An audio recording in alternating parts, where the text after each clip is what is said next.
जबकि गई थी ताजमहल को बेचने की कोशिश। मिले थे इतने पैसे, अंग्रेजों की उड़ गए थे होश। दुनिया के अजूबों में शामिल ताजमहल को अंग्रेजों ने बेचने की कोशिश की थी। इसके लिए उन्होंने ताजमहल के एक हिस्से को भी तोड़ दिया था। आइए बताते हैं आपको पूरी स्टोरी। भारत में कुछ भी पॉसिबल है। आपने नटवरलाल के बारे में तो सुना ही होगा।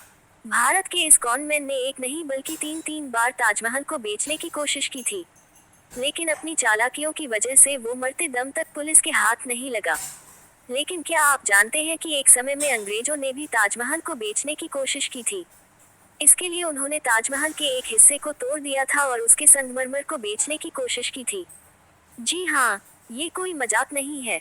अंग्रेजों ने 1831 में ताजमहल को बेचने की कोशिश की थी। इसके तहत ब्रिटिश गवर्नर विलियम बेंटिंग ने ताजमहल का एक हिस्सा तोड़ दिया था।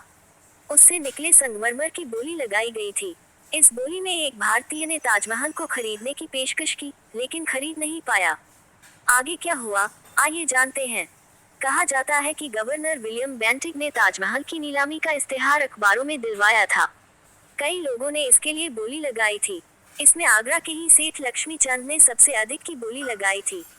उन्होंने ताजमहल की कीमत 7 लाख लगाई, जो लॉर्ड विलियम को काफी कम लगी। इस वजह से उन्होंने नीलामी रोक दी। दरअसल उस समय ईस्ट इंडिया कंपनी को पैसों की जरूरत थी। ऐसे में आगरा की 5 जगहों को नीलाम किया गया था। इसी में ताजमहल भी शामिल था। अंग्रेजों को ताजमहल में कोई खास बात नजर नहीं आती थी। वो इसे खूबसूरत नहीं मानते थे। हालांकि उनकी नजर में इसमें कई कीमती चीजें थी, जिसे बेचकर वो अपना खजाना भर सकते थे। इसी लालच में ताजमहल का एक हिस्सा तोड़ा गया था। उसमें से निकला बाथटब आज भी लंदन में मौजूद है।